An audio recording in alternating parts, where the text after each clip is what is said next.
जय जी। राजस्थान। राधा वल्लभ श्री जी। राधा वल्लभ श्री हरिवंश महाराज जी। महाराज जी, आप कहते हैं कि वृंदावन के दो स्वरूप हैं, भौतिक और एक भीतरी। सच्चिदानंद स्वरूप, नयो ने नव रंग नयो रस। मेरा शरीर धाम के बाहर वास करता है, तो क्या मुझे बिना भौतिक वृंदावन वास के वृंदावन का भीतरी स्वरूप अनुभव हो सकता है? हाँ, यदि हाँ, तो कैसे?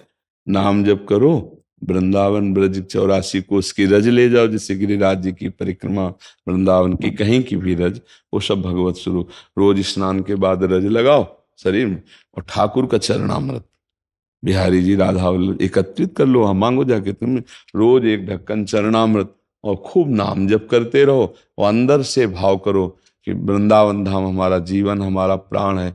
मैं वास नहीं कर पा रहा हूं, लेकिन मुझे मिलेगा वृंदावन। जो इच्छा करी हो मन माही, हरि प्रसाद कछ दुर्लभ नाहि। ऐसे उपासक को वृंदावन स्वीकार कर लेता है, पर रज शरीर में लगनी चाहिए। ये बात पकड़ लेना, अगर पकड़ लिए तो समझ लो कि भगवान की विशुद्ध कृपा हो गई।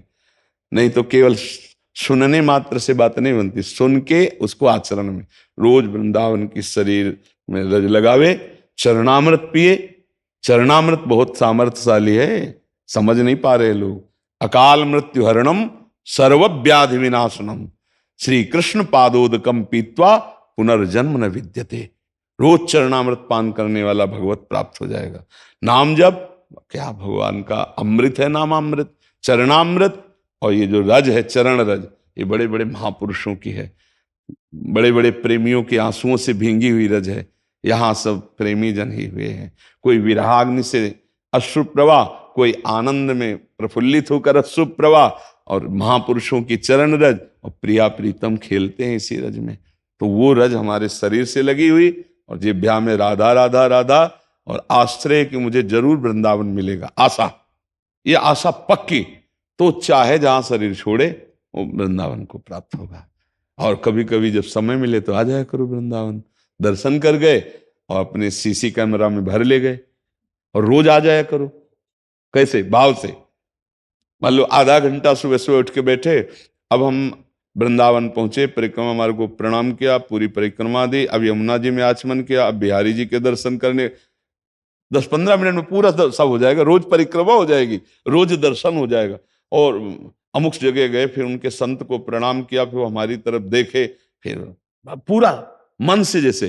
तो वृंदावन को चिंतवन, यह दीप उर्बार, कोटि जन्म के अघतमय काट करे उजियार। बोले वृंदावन का ऐसा चिंतन करोड़ों जन्मों के पापों का नाश करके प्रेम का प्रकाश कर देता है। समझ गए? और जब प्रेम का प्रकाश होता है तो चिदानंद वृंदावन आंखों में झलकता है। चाहे वो अमेरिका में रहे, चाहे वो हॉलैंड में रहे, चाहे जहां रहे, वो वृंदावन कोई जड़ देश थोड़ी है, जहां चैतन्य घन वृंदावन प्रकाशित हुआ। तो भगवत रसिक जी महाराज कह रहे हैं, हमारे उर वृंदावन और माया काल जहां नहीं व्यापे, जहां रसिक सिर मोर, हमारे उर वृंदावन। और यहीं प्रकाशित हो जाएगा वृंदावन। समझ रहे? हाँ, खूब नाम जप करो, रज लगाओ, चरणामृत पियो, और भगवद आश्रित होकर कर्तव्य कर्म करो। माता पिता परिवार को सुख देने के लिए धर्म पूर्वक मेहनत करके धन कमाओ। हाँ, जो पद मिले, जो सेवा मिले, भगवान को समर्पित करो। भगवान की सेवा है, पापाचरण ना हो, बढ़िया काम बन जाएगा। ठीक है? देखो गीता वाटिका गोरखपुर में है ना, वहीं वृंदावन का अनुभव राधा बाबा, भाई जी महाराज और भी महाभागवत जन कर जो किए, कर रहे और करते रहेंगे। तो वृंदावन की रज का सेवन हो। देखो वहां गिरिराज जी का स्थापन किया बाबा ने, ब्रज रज वहां पड़ी हुई है, यहाँ की रज लेके सब। ये तो ये रज का सेवन, चरणामृत सेवन, तो आप वृंदावन वासी ही माने जाओगे, क्योंकि रजोपसेवी हो और वृंदावन की आशा है। तो जिसकी जहां आशा होती है वो वहीं जाता है। तो हम जीवन भर आशा रखें वृंदावन वास की, हो भले ना, पर आशा रखने में क्या जाता है। तो आशा पूरी कर देती है लाडली, जो पूरी कर देते हैं। जिनको वृंदा विपिन है, कृपा तिन्हीं की होए, वृंदावन में तबे तो रहन पाइए सोए। हम श्री किशोरी जी से आशा करते रहें, वो पास कर देंगी। तो शरीर रहते या शरीर छूटते वृंदावन की प्राप्ति हो जाएगी।